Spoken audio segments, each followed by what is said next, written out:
Hi friends, ಹೇಗಿದ್ದೀರಾ? Welcome to my channel. ಇವತ್ತು ನಾನು ದಹಿ ವಡಾ ರೆಸಿಪಿ ಮಾಡುತ್ತೇನೆ. ಹೇಗೆ ಮಾಡುವುದೆಂದು ನೋಡಿಕೊಂಡು ಬರುವ. ದಹಿ ವಡಾ ಮಾಡಲು ಇಲ್ಲಿ ನಾನು 150 ಗ್ರಾಮ್ ಉದ್ದಿನ ಬೇಳೆ ತಗೊಂಡಿದ್ದೇನೆ. ಇದನ್ನೊಂದು 4 ಗಂಟೆ ನೀರಿನಲ್ಲಿ ನೆನೆಸಿಟ್ಟಿದ್ದೇನೆ. 150 ಗ್ರಾಮ್ ಅಂದರೆ ಈ ಕಪ್ಪಲ್ಲಿ 1 ಕಪ್ ಆಗುತ್ತದೆ. ಈಗ ನಾವು ಇದನ್ನು ಚೆನ್ನಾಗಿ ನಾನು ತೊಳೆದಿದ್ದೇನೆ. ಈಗ ನಾವು ಇದನ್ನು ಗ್ರೈಂಡರ್ಗೆ ಇಲ್ಲವೇ ಮಿಕ್ಸಿ ಜಾರಿಗೆ ಹಾಕಿ ಇದಕ್ಕೆ ಒಂದು ಸಣ್ಣಗೆ ಪೇಸ್ಟ್ ಮಾಡಬೇಕು. ಈಗ ಉದ್ದಿನ ಬೇಳೆಯನ್ನು ಗ್ರೈಂಡ್ ಮಾಡಲು ಇಲ್ಲಿ ನಾನೊಂದು ಮಿಕ್ಸಿ ಜಾರ್ ತಗೊಂಡಿದ್ದೇನೆ. ಇದಕ್ಕೆ ಈ ಉದ್ದಿನ ಬೇಳೆಯನ್ನು ಹಾಕಬೇಕು. ಉದ್ದಿನ ಬೇಳೆಗೆ ಬೇಕಾಗುವಷ್ಟು ಉಪ್ಪು. ಈಗ ಮೊದಲು ನಾನು 2 ಸ್ಪೂನು ನೀರು ಹಾಕುತ್ತೇನೆ. ಇದಕ್ಕೆ ನೀರು ಹೆಚ್ಚು ಹಾಕக்கூಡದು, ಗಟ್ಟಿಯಾಗಿ ಕಡೆದುಕೊಂಡು ತರಬೇಕು. ಈಗ ನಾನು ಇದನ್ನೊಂದು ನೈಸಾಗಿ ಪೇಸ್ಟ್ ಮಾಡಿ ತರುತ್ತೇನೆ. ಇಲ್ಲಿ ನಾನು ಇದನ್ನು ಉದ್ದಿನ ಬೇಳೆಯನ್ನು ನೈಸಾಗಿ ಹೀಗೆ ಇಷ್ಟು ಗಟ್ಟಿ ಉಂಟು, ಇಷ್ಟು ಗಟ್ಟಿ ಆಗಬೇಕು. ಉಪ್ಪು ಎಲ್ಲ ನಾವು ಗ್ರೈಂಡ್ ಮಾಡುವಾಗಲೇ ಹಾಕಬೇಕು, ನೀರು ಮತ್ತು ಉಪ್ಪು. ಇಲ್ಲಿ ಈ ಸ್ಪೂನಲ್ಲಿ ನಾನು 2 ಸ್ಪೂನ್ ನೀರು ಹಾಕಿದ್ದೇನೆ ಇಷ್ಟಕ್ಕೆ.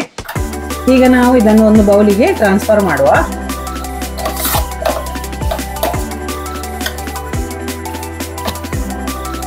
ಈಗ ದಹಿ ವಡಾ ಮಾಡಲು ನಮಗೆ ಒಂದು ಮೊಸರಿನ ಮಿಕ್ಸರ್ ಮಾಡಬೇಕು. ಇದಕ್ಕೆ ನಾನು ಒಂದು ಅರ್ಧ kg ಅಷ್ಟು ಗಟ್ಟಿ ಮೊಸರು ತಗೊಂಡಿದ್ದೇನೆ. ಇದು ಎಷ್ಟು ಗಟ್ಟಿ ಉಂಟು. ಈಗ ನಾವು ಇದಕ್ಕೆ ಒಂದು ಅರ್ಧ ಸ್ಪೂನಿನಷ್ಟು ಉಪ್ಪು ಹಾಕುವ. ನಂತರ ನಮಗೆ ಎಷ್ಟು ಸಿಹಿ ಬೇಕು ಅಷ್ಟು ಪೌಡರ್ ಶುಗರ್ ಹಾಕುತ್ತೇನೆ ನಾನು, ಸಕ್ಕರೆ ಹುಡಿ. ಈಗ ನಾವು ಇದನ್ನು ಚೆನ್ನಾಗಿ ಮಿಕ್ಸ್ ಮಾಡಬೇಕು. ಈ ಮೊಸರಿನ ಮಿಶ್ರಣ ನೈಸಾಗಿ ಪೇಸ್ಟ್ ಆಗಬೇಕು. ಇಲ್ಲಿ ನಾನು ಮೊಸರನ್ನು ಚೆನ್ನಾಗಿ ಬೀಟ್ ಮಾಡಿದ್ದೇನೆ. ಇದು ಚೆನ್ನಾಗಿ ಮಿಕ್ಸ್ ಆಗಿದೆ. ಈಗ ಇಷ್ಟು ಸ್ಮೂತಾಗಿ ಬಂದಿದೆ, ಇಷ್ಟು ಸಾಕು. ಈಗ ನಾವು ಇದನ್ನು 1 ಇಲ್ಲವೇ 2 ಗಂಟೆ ಫ್ರಿಜ್ಜಲ್ಲಿ ಇಡಬೇಕು. ಈಗ ನಾವು ಇಲ್ಲಿ ಪೇಸ್ಟ್ ಮಾಡಿದ ಈ ಉದ್ದಿನ ಹಿಟ್ಟನ್ನು ಒಮ್ಮೆ ಚೆನ್ನಾಗಿ ಕೈಯಲ್ಲಿ ಈ ರೀತಿಯಾಗಿ ಇದನ್ನು ಸ್ವಲ್ಪ ಈ ರೀತಿ ಇದನ್ನು ತಿರುಗಿಸಬೇಕು.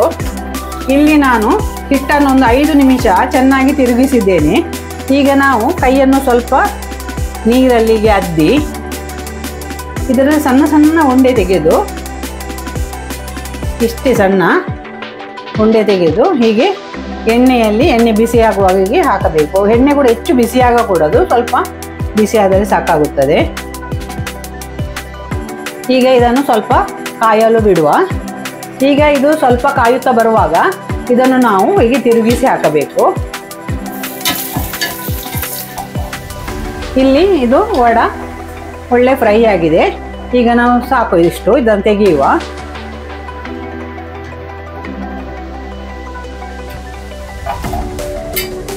ಇಲ್ಲಿ ನಾನು ಎಲ್ಲ ಉದ್ದಿನ ವಡೆಯನ್ನು ಎಣ್ಣೆಯಲ್ಲಿ ತೆಗೆದು ಇಟ್ಟಿದ್ದೇನೆ. ಈಗ ಸ್ವಲ್ಪ ಬಿಸಿ ಇದೆ, ಸ್ವಲ್ಪ ತಣಿಯಲು ಬಿಡುವ ಒಂದು 5 ನಿಮಿಷ. ಇಲ್ಲಿ 5 ನಿಮಿಷ ಆಗಿದೆ. ಇದು ವಡಾ ಸ್ವಲ್ಪ ತಣಿದಿದೆ. ಇಲ್ಲಿ ನಾನು ಒಂದು ಪಾತ್ರೆಯಲ್ಲಿ ಸ್ವಲ್ಪ ನೀರು ತಗೊಂಡಿದ್ದೇನೆ. ಈಗ ಈ ನೀರಿಗೆ ಈ ಎಲ್ಲ ವಡವನ್ನು ಹಾಗೆ ಹಾಕುವ.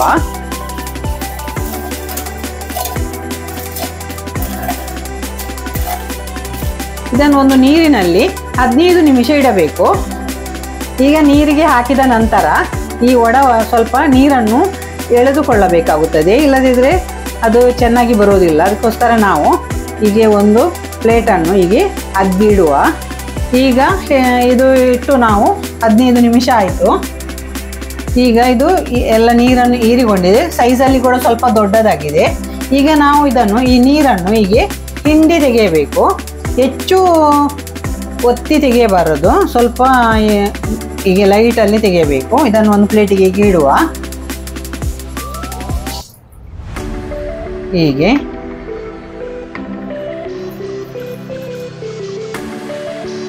ಹೀಗೆ ಎಲ್ಲ ತೆಗೆದು ಒಂದು ಪ್ಲೇಟಲ್ಲಿ ಇಡಬೇಕು.